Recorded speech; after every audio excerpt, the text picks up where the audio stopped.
जो कि हमारे कांग्रेस के शहजादे राहुल गांधी जी के गुरु भी कहलाते हैं, उनके द्वारा एक विवादास्पद बयान दिया।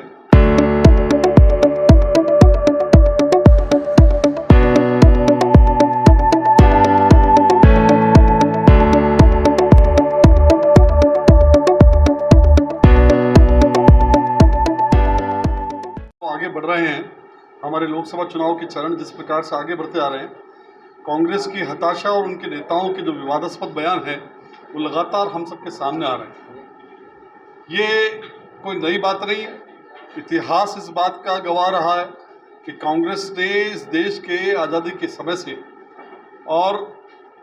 जब इस देश का विभाजन हुआ तो निश्चित रूप से उसके पीछे कहीं न कहीं जाति और धर्म के आधार पर जो विभाजन करने की नीति कांग्रेस की रही, जिस प्रकार से फूट डालो राज करो की नीति कांग्रेस ने शुरू से अपनाई है। हमको ध्यान में आता है कि कल ओवरसीज कांग्रेस के अध्यक्ष सैम पित्रोदा, जो कि हमारे कांग्रेस के शहजादे राहुल गांधी जी के गुरु भी कहलाते हैं, उनके द्वारा एक विवादास्पद बयान दिया। और वो विवादास्पद बयान इस प्रकार का था, उन्होंने कहा कि जाति और रंग नस्ल भेद के आधार पर इस देश को विभाजन करने की उन्होंने संज्ञा दी। उनके अपने बयान में जिस प्रकार से उन्होंने कहा कि इस देश के जो पूर्वोत्तर क्षेत्र के लोग हैं वो चीनियों के समान लगते हैं, इस देश के जो दक्षिण क्षेत्र के रहने वाले लोग हैं वो अफ्रीका के लोग की तरह नजर आते हैं, इस देश के जो पश्चिम क्षेत्र के लोग हैं वो अरब देशों के लोगों के समान नजर आते हैं, और इस देश के जो मध्य भारत के लोग हैं वो अंग्रेजों के समान नजर आते हैं। इस प्रकार का एक बहुत ही विवादास्पद बयान उन्होंने दिया। और निश्चित रूप से इस देश को, जो कि विविधताओं में भरा हुआ और विविधताओं में अनेकताओं के बीच में एकता का संदेश देने वाला ये देश, हमारी जाति, हमारी भाषा, हमारी संस्कृति अलग अलग क्षेत्रों की अलग अलग हो सकती है, लेकिन पूरा ये देश कहीं ना कहीं एक भारत देश के रूप में हमेशा परिभाषित होता आया है। और जब जब आवश्यकता पड़ी है ये पूरा देश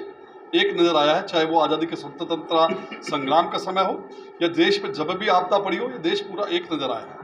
उस देश को इस प्रकार का बयान दे करके और जिस प्रकार से देश के अंदर समाज को विभक्त करने का काम या क्षेत्रीय नस्ल भेद के आधार पर जो विभाजित करने का काम जिस प्रकार से उन्होंने कल बयान दिया, निश्चित रूप से निंदनीय है। घोर निंदा इसके उनके इस बयान की जाती है। और जिस प्रकार से ये ठीक उसी प्रकार की बात है कि जब प्रधानमंत्री नरेंद्र मोदी जी ने हमारी सम्मानीय राष्ट्रपति द्रौपदी मुर्मू जी को जब राष्ट्रपति बनाने का निर्णय लिया, तब भी कांग्रेस ने इसका विरोध किया। और वो कल सैम पित्रोदा के इस बयान से स्पष्ट रूप से इस बात का नज़र आता है कि उस समय जो उनका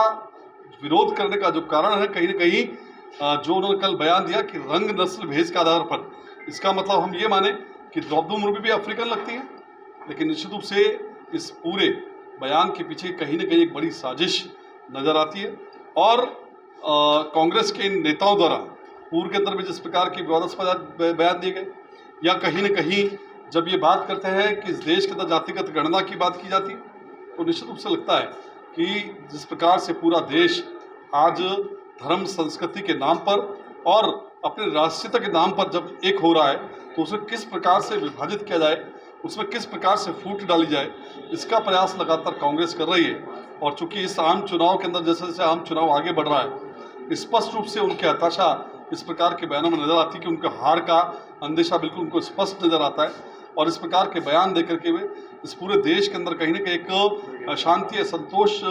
पनपा देना चाहते हैं।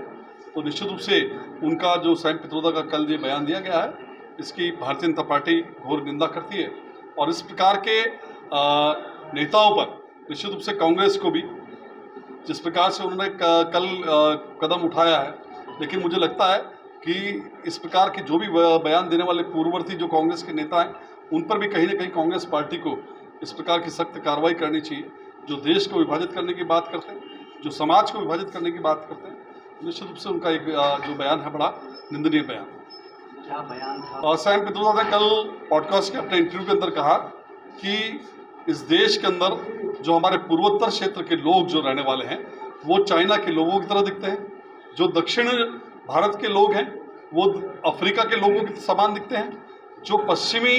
भारत के लोग हैं वो अरब के समान लगते हैं, और जो मध्य भारत के हमारे लोग हैं वो अंग्रेजों के समान लगते हैं। तो इस प्रकार की जो ये रंग भेद के आधार पर जो उन्होंने एक परिभाषा देने के, भारत के इस देश की परिभाषा देने का प्रयास किया, निश्चित रूप से बड़ा उनका कुत्सित प्रयास है।